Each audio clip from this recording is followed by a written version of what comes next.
Millionaire comes home early and can't believe what he sees. Marcus Sterling's Ferrari screeched into the circular driveway of his Connecticut estate 3 hours ahead of schedule, the emergency board meeting having been cancelled when their Chinese investors pulled out of the $50 million pharmaceutical deal without explanation. "Damn incompetent bastards," Marcus muttered as he slammed the car door, his Armani suit wrinkled from the stress of watching months of negotiations collapse in a single phone call. The mansion loomed before him like a monument to his success, but today its grandeur felt hollow as he contemplated explaining another failed venture to his disabled son Timothy, who was already struggling with disappointment from countless medical treatments that had promised miracles but delivered only false hope. "Mr. Sterling," called his personal assistant through the intercom, surprise evident in her voice. "You're home early. Shall I have Elena prepare lunch for two?" Marcus waved dismissively at the security camera, his mind still occupied with damage control strategies and investor relations. "No changes. Patricia. I'll be in my study reviewing acquisition targets until the usual dinner time." He paused at the mahogany front door, fishing for his keys while wondering why the house seemed unusually quiet for a Tuesday afternoon. Timothy should have been home from his specialized school by now, and their housekeeper Elena typically had classical music playing while she worked. The silence felt different somehow, charged with an energy that made Marcus's business instincts prickle with unease as he stepped into the marble foyer. From somewhere toward the back of the house, he could hear faint voices and what sounded like splashing water, though their pool had been drained for the winter months. Marcus moved through his mansion with the stealth of a corporate predator, his Italian leather shoes silent on Persian rugs as he followed the sound of conversation toward the pool area where his 8-year-old son Timothy should have been doing homework rather than playing near empty concrete. "Elena, are you absolutely sure this will work?" Marcus heard Timothy's young voice asking, filled with hope and excitement that his father hadn't heard in months of failed medical treatments. "Mijo, your abuela spirit spoke to me in dreams for 3 nights," came Elena Rodriguez's heavily accented reply, her voice carrying the conviction of someone who had crossed dangerous borders to bring ancient healing wisdom to American families. "She showed me exactly how her own grandmother helped children with weak legs back in Guatemala, using blessed cloth and sacred water to restore what doctors said was impossible." Marcus pressed himself against the floor-to-ceiling windows that overlooked their pool area, his heart pounding as he watched the most impossible scene of his life unfold before his calculating businessman's eyes. Timothy sat at the edge of what should have been empty concrete but was instead filled with crystal-clear water, his legs dangling over the side while his customized titanium crutches lay forgotten on the stone deck. Elena knelt beside a large piece of white fabric stretched impossibly tight across the entire surface of the pool, her weathered hands smoothing the material with reverent precision while she whispered prayers in Spanish. "The water will hold me up, Elena?" Timothy asked, his voice trembling with desperate hope. "Sigh, mijo. But not the water alone. The faith, the love, the prayers of 7 generations of curandras who have blessed this cloth with healing power." The scientific impossibility of what Marcus was witnessing challenged every assumption he had developed during his rise from middle-class origins to pharmaceutical fortune, yet the evidence before his eyes was undeniable as Timothy placed one tentative foot on the fabric-covered water. "Elena, I can feel it," Timothy exclaimed, his voice filled with wonder as the cloth supported his weight in ways that defied physics and logic. "It's like the material is alive under my feet." Marcus watched in stunned silence as his son, who had never walked more than a few steps without crutches due to a rare muscular condition, began moving across the water with fluid grace that seemed impossible given his medical history. "That's right, mijo," Elena encouraged, her face glowing with the satisfaction of someone whose deepest beliefs were being validated by miraculous reality. "When you trust completely, when you let go of fear and believe in the healing power that lives inside you, the whole universe wants to help you dance." Timothy's laughter echoed across the water as he attempted his first running steps in 8 years, the blessed cloth responding to his movements as if it was solid ground rather than fabric floating on liquid.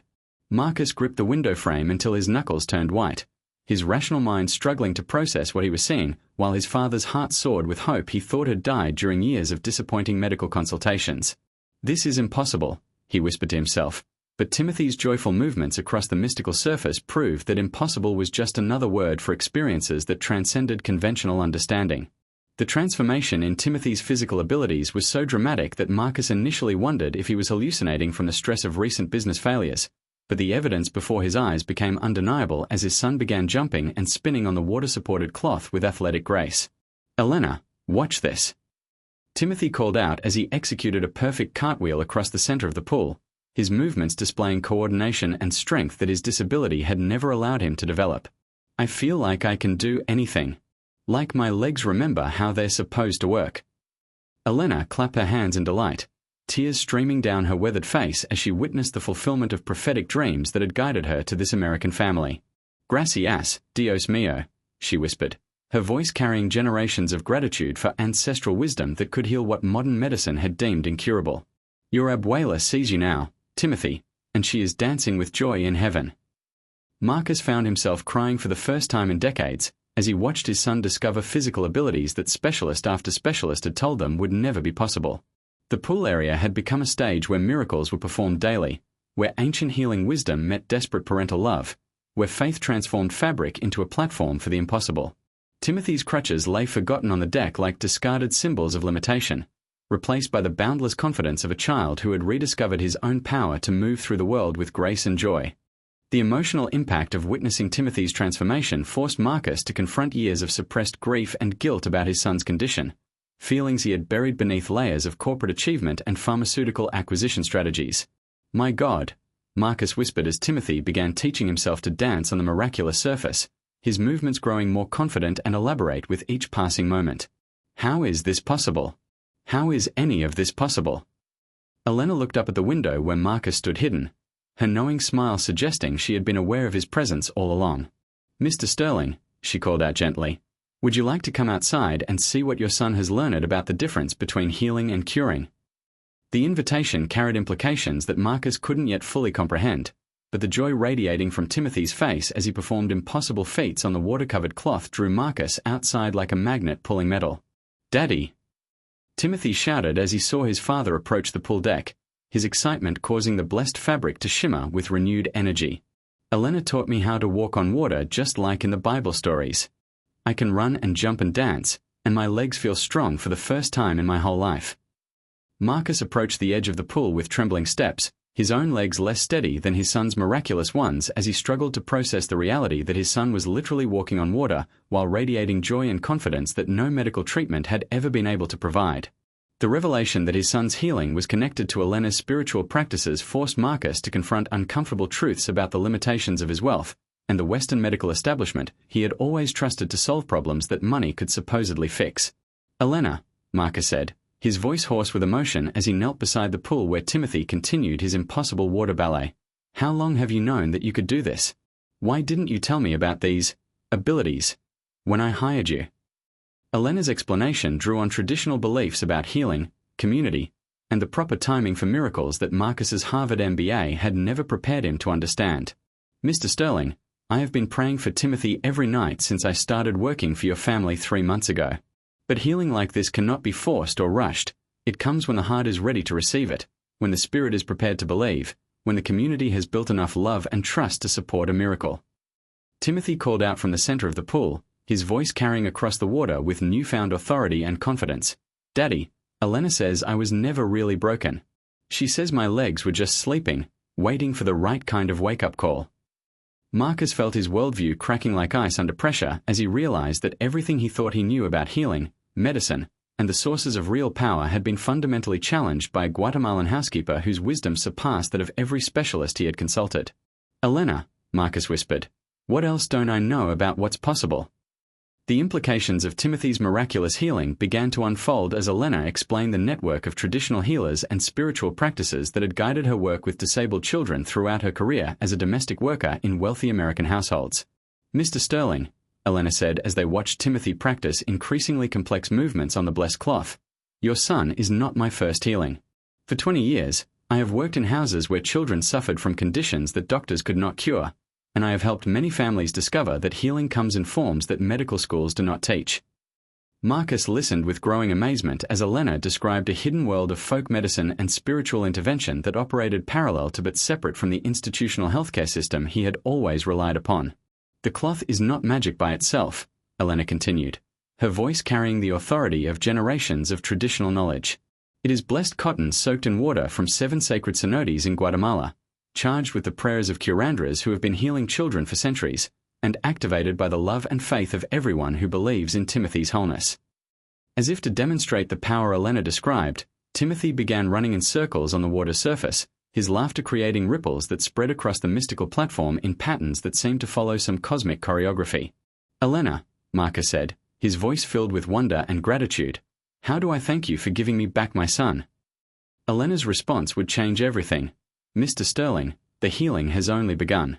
Timothy's body is remembering its strength, but now we must help his spirit remember its purpose, and your spirit remember that some gifts are meant to be shared with the world." Elena Rodriguez had been observing the Sterling family dynamics for 3 months with the trained intuition of someone who had spent 2 decades healing children whose wealthy parents had exhausted conventional medical options without success. During her daily cleaning routines, she had watched Marcus's increasing desperation as Timothy's condition showed no improvement despite access to the world's most expensive specialists and experimental treatments. "Señor Dios," Elena would whisper during her evening prayers in the small apartment she shared with 3 other domestic workers, "this father's heart is breaking more each day, and this child's spirit is dimming like a candle in the wind. When will you show me the path to healing for this precious boy?" She had seen similar cases throughout her career. Children whose physical ailments were tangled with spiritual wounds that required different medicine than hospitals could provide. Timothy's bright intelligence and gentle nature reminded her of her own nephew Carlos, who had been healed of a similar muscular condition through water ceremonies passed down from her grandmother's generation of Mayan healers. "Some children come to us carrying burdens that are not just medical," her grandmother had taught her before she died. "They carry the spiritual wounds of families who have forgotten how to trust in miracles. The healer's job is not just to cure bodies, but to restore faith that healing is possible."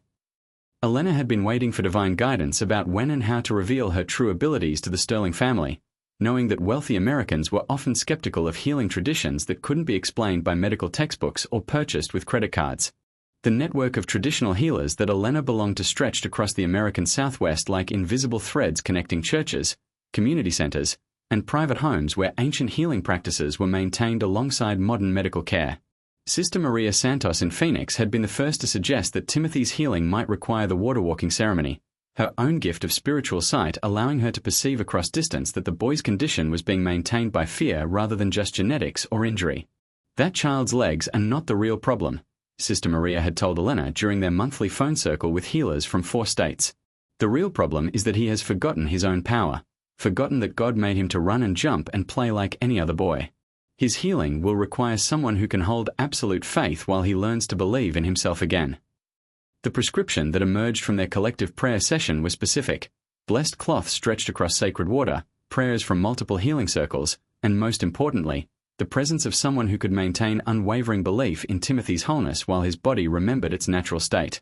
Elena had spent weeks preparing for the ceremony, collecting water from sacred sites throughout the Southwest, soaking the cloth in prayers and intentions gathered from her extended spiritual family, and waiting for the divine timing that would bring all elements together for Timothy's miracle. When she woke up that Tuesday morning with an unusual sense of anticipation and spiritual electricity, she knew that the day she had been preparing for had finally arrived. The revelation of Elena's true identity as a curandera forced Marcus to confront his assumptions about intelligence, education, and the sources of real wisdom in a world that often dismissed traditional knowledge as superstition or primitive thinking. "Mr. Sterling," Elena said as she helped Timothy climb down from the blessed cloth after his first successful water walking session, "there are things I need to tell you about who I really am and why I came to work for your family." Marcus settled into a poolside chair, his business-trained mind still struggling to process the miracle he had just witnessed, while Elena pulled out a worn leather journal filled with handwritten testimonials, pressed flowers, and faded photographs.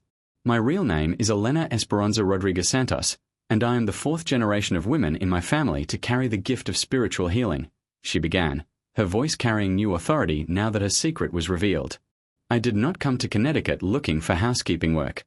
I came because the spirits told me there was a child here who needed healing that money could not buy, whose father had forgotten that love is more powerful than medicine." The journal contained documentation of hundreds of healings that Elena had facilitated over her 20-year career: children who had learned to walk, adults who had overcome chronic illnesses, families who had been reconciled after years of bitter separation. "Every case is different," Elena explained, "but they all have one thing in common. They required someone to believe in healing when the person who needed it most had lost the ability to believe in themselves." Marcus's investigation into Elena's background, conducted with the same thoroughness he applied to pharmaceutical acquisitions, revealed a woman whose healing reputation extended far beyond the domestic service agencies where she had found employment. Dr. Sarah Martinez, a retired pediatric neurologist from Yale Medical School, confirmed that she had referred dozens of families to Elena over her 30-year career, always unofficially and always after conventional treatments had failed. Elena Rodriguez is one of the most gifted healers I've ever encountered, Dr. Martinez told Marcus during a phone conversation that challenged everything he thought he knew about medical practice.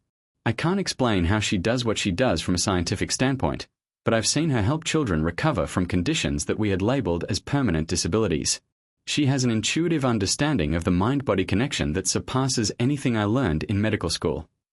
The testimonials that Marcus uncovered painted a picture of a woman who had chosen domestic work not because of limited options, but as a form of ministry that allowed her to be present in homes where healing was needed most.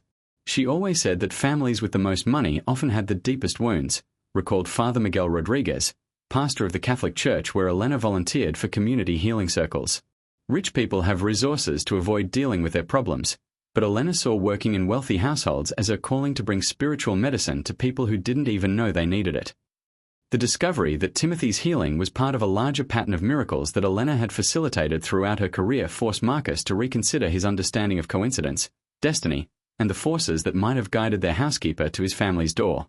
Elena's journal contained an entry dated exactly 1 week before she had responded to their employment advertisement, describing a prophetic dream about a blond boy with crutches walking across sacred water while his father watched from behind glass. The Spirit showed me that this child's healing would open doorways for many other families who had lost hope, Elena had written in her careful Spanish script. His father's heart needs healing too, but in a different way. He needs to learn that some blessings cannot be bought or controlled, only received with gratitude and shared with others. Marcus realized that his family's healing had been orchestrated by forces beyond his comprehension, and that Elena's presence in their lives represented divine intervention rather than mere employment coincidence. As Timothy continued to practice his water walking skills over the following days, his strength and coordination improving with each session, Marcus began to understand that his son's miracle was not an isolated event but part of a larger tapestry of healing that Elena had been weaving throughout her life. The woman he had been paying to clean his house was revealed to be a master healer whose abilities were worth more than his entire pharmaceutical portfolio, and whose presence in his home had been arranged by spiritual forces that operated according to laws more powerful than any business strategy he had ever devised. The transformation in Marcus's worldview accelerated as he witnessed not just Timothy's physical healing but the profound changes that the miracle had catalyzed throughout their household and extended family relationships. Timothy's mother Catherine, who had been battling depression and guilt over her son's condition, experienced her own form of healing as she watched her boy discover abilities that doctors had said would never be possible. Marcus, Catherine said through tears of joy as they watched Timothy perform increasingly complex movements on the blessed cloth, I spent 3 years blaming myself for Timothy's condition, thinking I had done something wrong during pregnancy to cause his problems. Elena's response carried the wisdom of someone who had counseled hundreds of parents through similar guilt. Mrs. Sterling, some children choose to come into this world with challenges because their spirits are strong enough to teach the rest of us about courage, faith, and the power of love to overcome any obstacle. Timothy's legs were not a mistake or a punishment. They were an invitation for your entire family to discover what miracles look like when love meets ancient wisdom. The extended Sterling family, including Marcus's elderly parents and his siblings who had watched Timothy's struggles with helpless concern, found themselves drawn into a new understanding of healing that bridged their privileged backgrounds with traditional wisdom they had never encountered. Sunday dinners at the estate became informal healing circles where Elena would share stories from her tradition, while family members contributed their own experiences of overcoming challenges through faith, community support, and willingness to believe in possibilities that logic couldn't explain. The ripple effects of Timothy's healing began to extend beyond the Sterling family, as word spread through their affluent Connecticut community about the miraculous recovery that had taken place at their estate. Dr. Michael Chang, Timothy's longtime pediatric neurologist, requested a private meeting with Elena after examining the boy and finding muscle tone and coordination that defied everything he understood about Timothy's original diagnosis. I've never seen anything like this in 25 years of practice, Dr. Chang admitted to Elena and Marcus during their consultation. Timothy's muscle development has advanced more in the past month than it did in the previous 8 years combined. From a medical standpoint, this kind of improvement is impossible without surgical intervention or pharmaceutical treatment that I know he hasn't received. Elena's explanation of the spiritual healing process initially challenged Dr. Chang's scientific training, but the evidence of Timothy's transformation was undeniable. Doctor, I am not asking you to abandon your medical knowledge, Elena told him gently, but I am asking you to consider that there might be forms of healing that work alongside medicine instead of replacing it. Timothy's body always had the capacity for normal function. It just needed the right kind of encouragement to remember how to access its full potential. The conversation marked the beginning of Dr. Chang's journey into integrative medicine, as he began referring selected patients to Elena for complementary spiritual healing while maintaining conventional treatment protocols. The collaboration between traditional healing and modern medicine that emerged from Timothy's case became a model that other healthcare providers began to study and adapt for their own practices. The scientific impossibility of Timothy's water-walking abilities became the subject of intense investigation as Marcus brought in physicists, material scientists, and medical researchers to document and understand the phenomenon that was defying every law of nature he had learned during his pharmaceutical career. "Mr. Sterling," said Dr. Elizabeth Chen, a materials physicist from MIT whom Marcus had consulted confidentially, "I've analyzed samples of the cloth that Elena uses, and while it's ordinary cotton fiber, the water behaves around it in ways that challenge our fundamental understanding of surface tension and buoyancy." The fabric appeared to create a stable walking surface through mechanisms that current scientific knowledge couldn't explain, maintaining perfect support for Timothy's weight while remaining permeable enough for water to flow freely underneath. "The most remarkable aspect," Dr. Chen continued, reviewing video footage of Timothy's water walking sessions, "is that the cloth seems to respond to his intentions and movements, becoming more or less rigid depending on what type of activity he's performing. When he wants to run, it provides a firm surface. When he wants to bounce or jump, it becomes more elastic. This suggests some kind of consciousness or responsiveness that we don't see in ordinary materials." Marcus watched the scientific analysis with fascination, but Elena's explanation drew on principles that transcended physical laws. "Mr. Sterling, when something is blessed with enough faith and charged with enough love, it becomes responsive to the spirit of the person it was created to help. The cloth doesn't just support Timothy's body, it responds to his heart, his intentions, his connection to the divine power that lives inside every child." The expansion of Timothy's abilities on the blessed cloth created increasingly complex demonstrations of what appeared to be supernatural interaction between consciousness and physical matter. During his daily practice sessions, Timothy discovered that he could not only walk and run on the water surface but also perform feats that would have been challenging on solid ground: backflips, cartwheels, and dance moves that required perfect balance and coordination. "Elena, watch this," Timothy called out as he attempted a spinning jump that should have been impossible given his previous physical limitations, landing gracefully on the mystical surface as if gravity itself was cooperating with his intentions. "The cloth knows what I want to do before I do it. It's like dancing with a partner who can read my mind." Elena nodded with the satisfaction of someone whose deepest beliefs were being validated by miraculous reality. "That is exactly right, Miho. When you trust completely, when your heart is open to receiving help, the whole universe wants to dance with you." Marcus documented these sessions with high-definition cameras and slow-motion equipment, creating footage that would challenge viewers to expand their understanding of what was possible when faith met physics in ways that textbooks had never described. The recording showed Timothy's movements creating ripples in the blessed cloth that seemed to anticipate and accommodate his intentions, as if the material possessed its own form of consciousness that was actively participating in his healing and transformation. The medical implications of Timothy's water-walking abilities became apparent as his improvements on the mystical surface began translating into enhanced mobility and strength on solid ground. Dr. Martinez, Timothy's physical therapist, was amazed when he arrived for his weekly appointment walking confidently without crutches for the first time in his life. "Timothy, what's happened to you?" Dr. Martinez asked, her professional composure cracking as she watched the boy who had struggled to take 10 steps now moving with the fluid grace of a trained athlete. "Elena taught me how to walk on water," Timothy explained matter-of-factly, "and once you learn to trust water to hold you up, regular ground feels super easy." The physical therapy assessments revealed muscle tone, coordination, and neural pathways that bore little resemblance to Timothy's previous condition. From a medical standpoint, Dr. Martinez told Marcus, Timothy's improvement represents the kind of neurological rewiring that we typically see only after intensive surgical intervention or years of specialized therapy.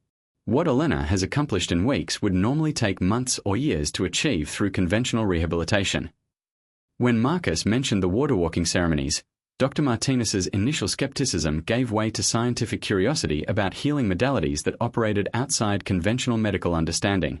The collaboration that emerged between Elena's traditional methods and Dr. Martinez's physical therapy created a comprehensive approach to Timothy's continued development that honored both ancient wisdom and contemporary medical knowledge.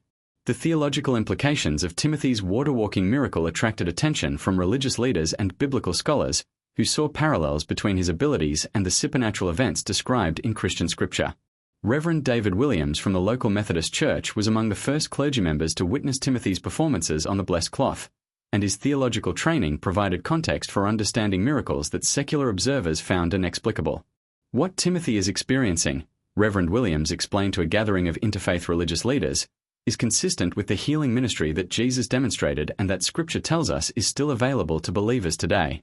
The physical miracle is remarkable, but what's even more significant is the restoration of hope and faith that's taking place in this family. The theological discussions that Timothy's healing generated sparked conversations throughout religious communities about the continuing presence of supernatural intervention in the modern world. Elena's explanation of her healing practices drew on Catholic mysticism, indigenous spirituality, and evangelical faith in ways that transcended denominational boundaries while affirming universal principles of divine love and miraculous intervention.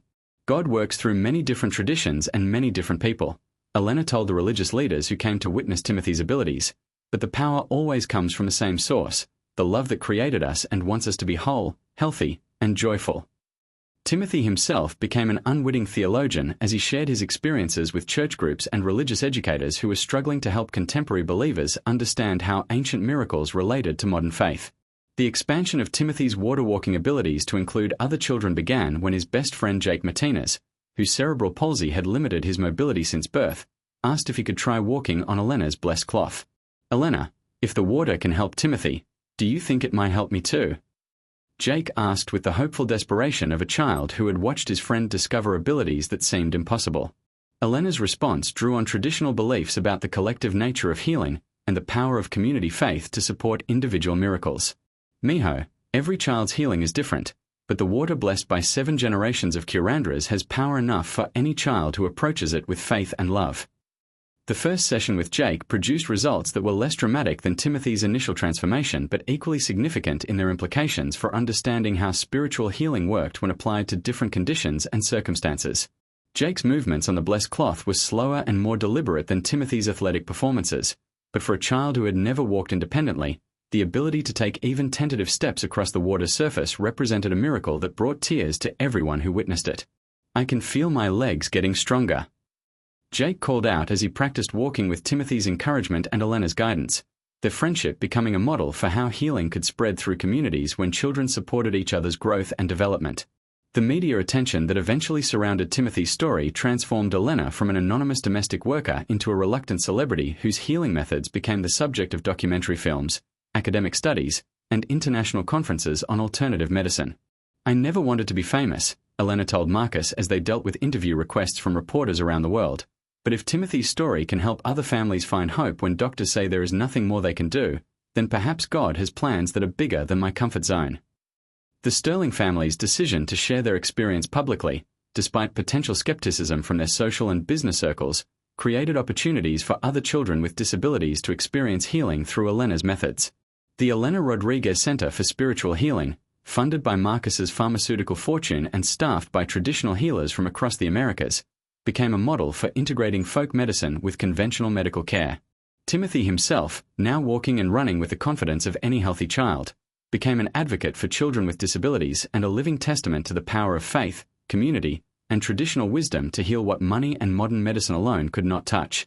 His transformation from a boy who struggled with crutches to a young athlete who could literally walk on water became a symbol of hope for families around the world who were searching for miracles in the intersection between ancient healing wisdom and contemporary medical understanding. The cognitive dissonance between witnessing his son's miraculous healing and maintaining his role as a pharmaceutical executive created internal conflicts that began to manifest in Marcus's business decisions and professional relationships with increasing intensity. During board meetings at Sterling Pharmaceuticals, Marcus found his attention wandering from profit projections and market analyses to memories of Timothy dancing on blessed cloth while Elena's prayers transformed impossible into inevitable. "Marcus, are you listening?" demanded Dr. Richard Hayes, his chief research officer, during a presentation about their latest arthritis medication trials. "We are discussing a potential $5 billion market opportunity, and you seem more interested in staring out the window than focusing on shareholder value." Marcus's response revealed how profoundly his priorities had shifted since Elena's arrival in their household.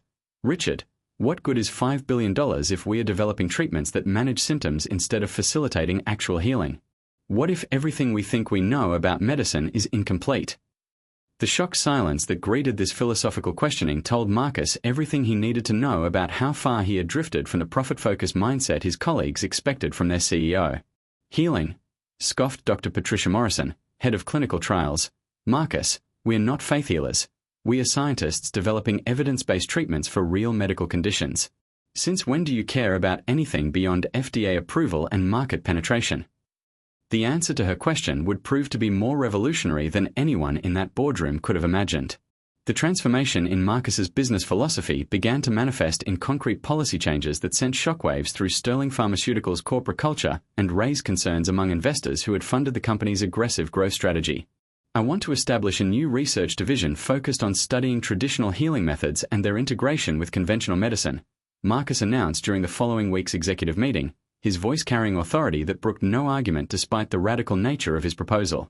We are going to investigate how indigenous healing practices, spiritual intervention, and community-based therapeutic approaches might enhance or replace some of our current pharmaceutical interventions. Dr. Hayes nearly choked on his coffee as he processed the implications of Marcus's statement. Marcus, that's career suicide. We'd be laughed out of every medical conference and regulatory hearing in the industry. Pharmaceutical companies don't study prayer and folk remedies. We develop molecules that can pass clinical trials and generate reproducible results. Marcus's response drew on insights that his son's healing had provided about the limitations of purely materialistic approaches to health and wellness. Richard, what if reproducible results aren't the only kind of results that matter?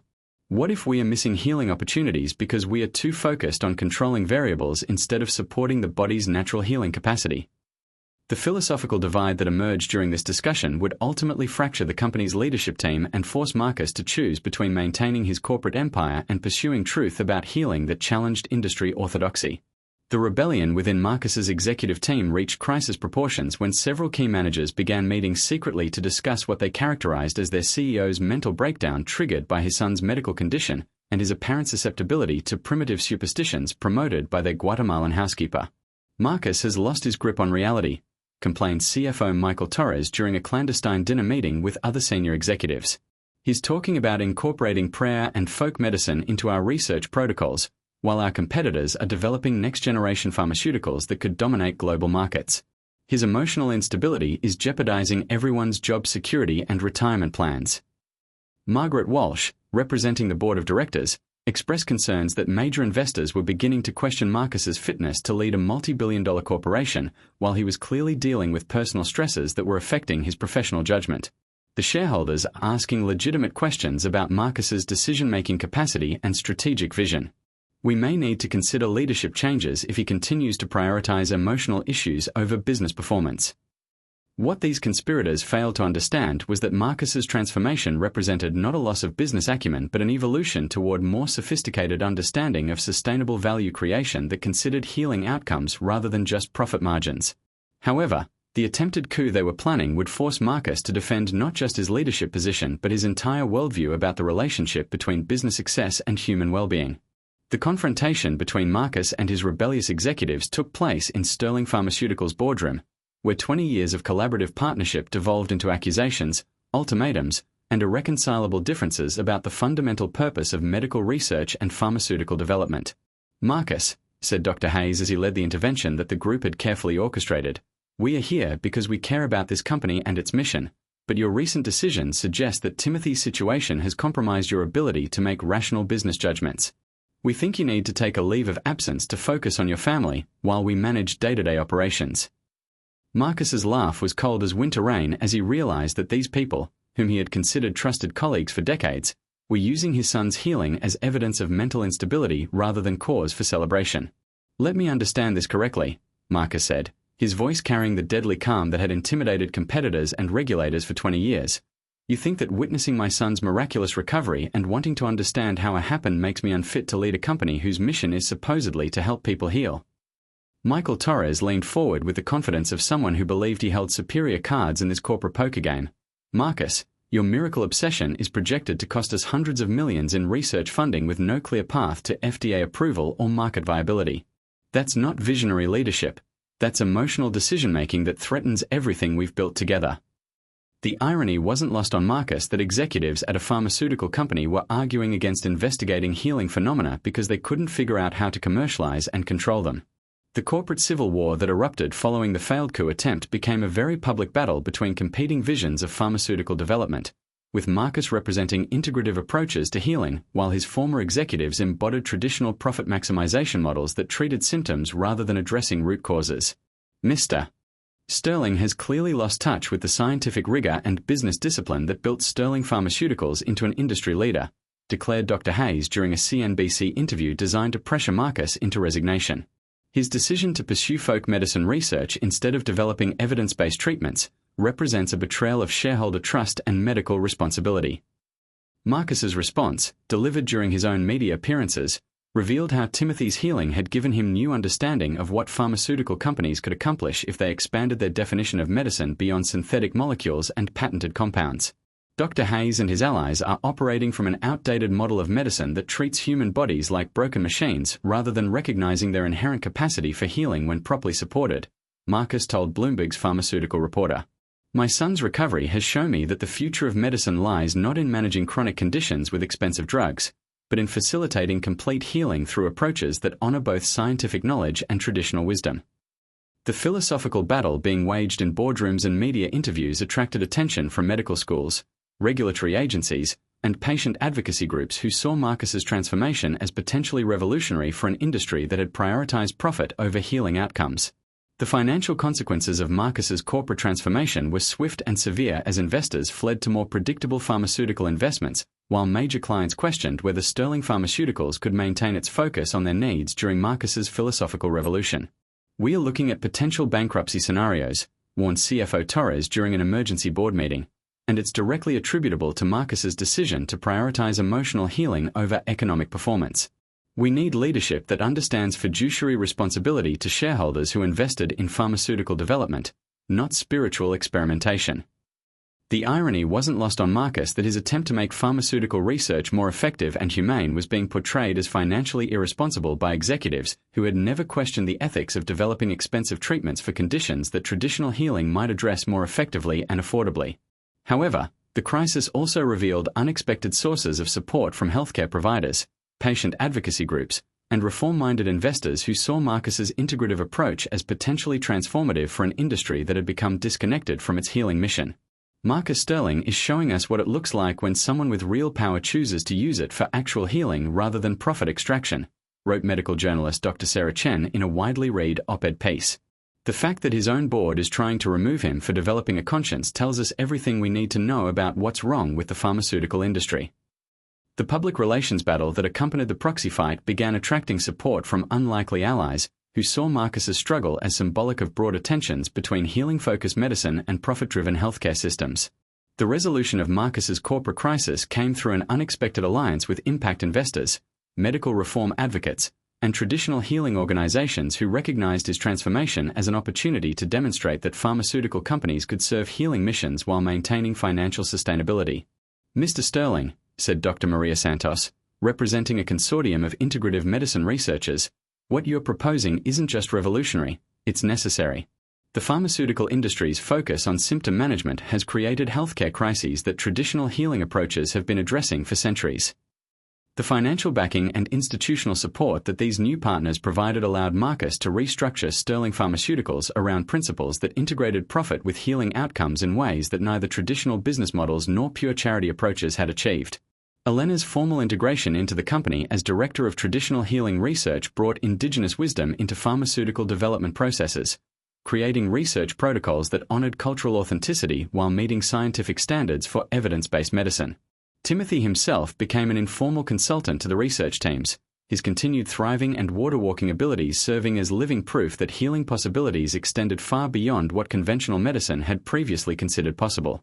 The transformation that had begun with one father's desperate love for his disabled son had evolved into a new model for pharmaceutical development that promised to revolutionize how medicines were discovered, developed, and delivered to communities around the world. The miraculous healing that had taken place at the Sterling estate began attracting families from across the Northeast who had heard whispers about a Guatemalan housekeeper whose traditional methods could heal children that the best hospitals couldn't help. Mr. Sterling, pleaded Maria Rodriguez during a desperate phone call, My daughter Sophia has the same condition as Timothy, and she's losing hope despite all the physical therapy and medical treatments we are providing. Could Elena possibly meet with us? We've heard that she has ways of helping children remember their own strength. Marcus's response revealed how profoundly his worldview had shifted from protective isolation to generous community engagement.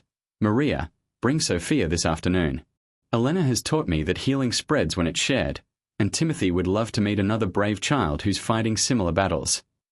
The first informal gathering of families seeking Elena's guidance took place around the Sterling pool, where expensive patio furniture was pushed aside to create space for children to sit in a circle while Elena shared stories and wisdom that had been passed down through 7 generations of Mayan healers.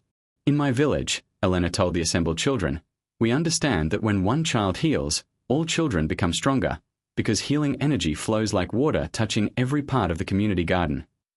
Timothy, confident and graceful as he demonstrated his water-walking abilities for newcomers, became an ambassador of hope who proved that impossible recoveries were achievable when ancient wisdom met desperate love. The weekly healing circles that emerged from these informal gatherings transformed the Sterling estate into an unofficial community center where families dealing with childhood disabilities could access resources that institutional healthcare systems weren't equipped to provide. Elena, said Dr. Jennifer Kim during her first visit to observe one of these sessions, what you're facilitating here represents exactly what our hospital's rehabilitation program has been trying to achieve: community support, family empowerment, spiritual resilience, and practical wisdom that helps children participate actively in their own healing processes. The integration of medical professionals with traditional healers created unprecedented opportunities for collaboration between evidence-based medicine and ancestral healing practices that had sustained communities for millennia. Elena's expanded herbal garden, now covering several acres of the Sterling property, became a living classroom where parents learned to prepare healing teas, nutritious foods, and natural remedies that supported their children's conventional medical treatments without interfering with prescribed protocols. Timothy's enthusiasm for teaching other children about plant medicine and water ceremonies made him a natural bridge between Elena's traditional knowledge and the curiosity of young people who wanted to understand how their bodies could heal when given proper support. When you know that your body wants to get better, Timothy would tell newer members of their healing circle, you can help the doctor's treatments work better by giving your body the kind of love and encouragement it needs to remember how to be strong and healthy. The expansion of Elena's healing practice beyond individual families to encompass entire communities created networks of support that extended throughout New England, connecting families across economic and cultural boundaries through shared commitment to integrative approaches to childhood healing. What's happening at the Sterling place, observed Dr. Michael Rodriguez, a pediatric specialist who began referring patients to Elena's healing circles, represents the emergence of a new model for community-based healthcare that addresses the emotional, spiritual, and social dimensions of illness that conventional medicine often overlooks or dismisses as irrelevant to treatment outcomes. The success stories that emerged from these expanded healing networks provided compelling evidence that traditional healing methods could enhance rather than compete with medical treatment when integrated respectfully and systematically. Sophia Rodriguez, the first child beyond Timothy to benefit from Elena's water ceremonies, experienced improvements in both her medical markers and her emotional resilience that impressed her treatment team and inspired other families to explore similar approaches. Sophia's transformation has been remarkable. Her mother Maria told a gathering of parents considering participation in Elena's program. The physical therapy is working better since we started incorporating Elena's spiritual practices and community support. Sophia is stronger, more confident, and more engaged with her treatment plan than she ever was when we relied solely on conventional rehabilitation. The testimonials from families who had experienced positive outcomes through Elena's methods created word-of-mouth networks that spread throughout the medical communities of major Northeast cities.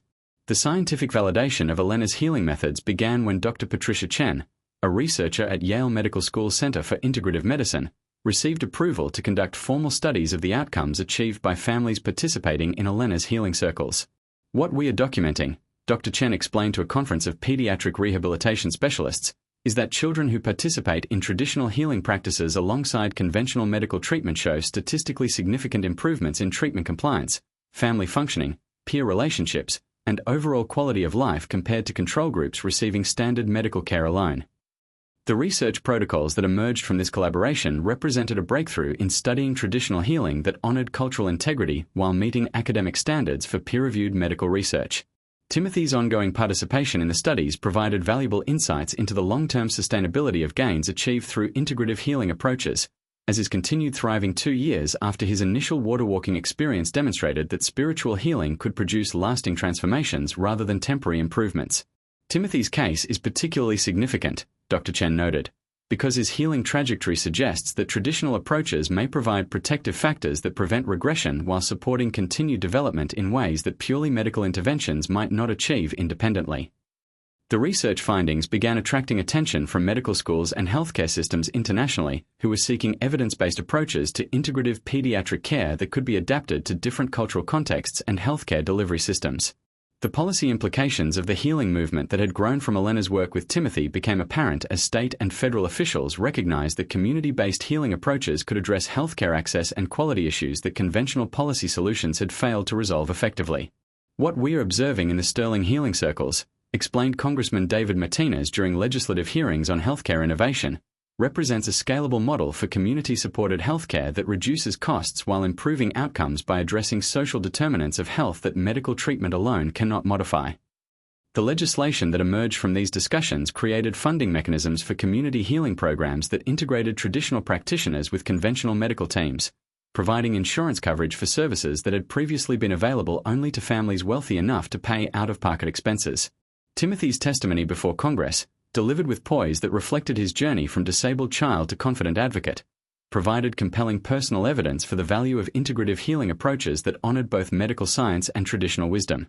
Before I met Elena, Timothy told the assembled lawmakers, I thought having weak legs meant I was broken and couldn't do normal kid things. Elena and her healing community taught me that having challenges can also mean discovering how strong and capable I really am, especially when I have people who believe in my power to heal and grow. The policy changes that resulted from these hearings created new possibilities for healthcare delivery that recognize traditional healing as legitimate medical practice worthy of insurance coverage and professional integration with hospital systems. The international recognition of the healing movement that had emerged from one family's crisis began attracting delegations of healthcare professionals, traditional healers, and government officials from countries around the world who wanted to understand how community-based healing could be integrated with modern medical systems to create more effective and culturally appropriate healthcare delivery models. The Sterling model, observed Dr. Carlos Mendoza, a traditional medicine practitioner from Mexico who participated in international conferences on integrative pediatric care, demonstrates universal principles that transcend specific cultural traditions, the importance of community support, the integration of physical and spiritual healing approaches, and the recognition that children possess innate healing wisdom that conventional medicine often overlooks or dismisses. The cultural exchanges that took place through these international programs created global networks of healers who shared knowledge and resources while maintaining respect for the specific contexts and traditions that gave meaning to different healing practices. Elena's role as a bridge between Mayan healing traditions and American medical systems made her a sought-after consultant for healthcare organizations seeking to develop culturally competent integrative programs that served immigrant and indigenous communities. Healing wisdom exists in every culture, Elena would explain to international audiences, but it only works when it grows from authentic relationships and genuine respect for the people and communities it's meant to serve, not when it's extracted and commercialized by institutions that don't understand its spiritual foundations. The legacy of the healing revolution that began with Elena's simple act of stretching blessed cloth across a pool continued to expand as former participants in the healing circles became advocates and practitioners who carried the principles of community-based integrative healing to their own communities and professional settings. What Elena taught us, reflected Dr. Jennifer Kim during a retrospective conference 5 years after Timothy's initial healing, is that the most powerful medicine often emerges not from research laboratories or pharmaceutical companies, but from the willingness of communities to support each other through challenges that every family eventually faces in some form. Timothy himself, now a healthy teenager who occasionally demonstrated his water-walking abilities at healing conferences and medical schools, had become a spokesperson for integrative pediatric care and a living example of what was possible when traditional healing wisdom and modern medical science worked collaboratively rather than competitively. The foundation that Marcus established to support community healing programs had grown into an international network that provided resources and training for healthcare systems seeking to integrate traditional healing approaches with conventional medical care in ways that honored both ancient wisdom and contemporary innovation. The water ceremony was just the beginning, Timothy would tell audiences of healthcare professionals and community leaders. What really healed me was discovering that I wasn't fighting my disability alone. I was part of a community that believed in my power to be whole and gave me the tools I needed to remember that power myself. The transformation that had begun with one housekeeper's faith in miracles had rippled outward to create new possibilities for healing that bridged the wisdom of the past with the technologies of the present, proving that the most profound medical breakthroughs often came not from laboratories but from love expressed through communities willing to believe that healing was always possible when approached with sufficient courage, wisdom, and faith.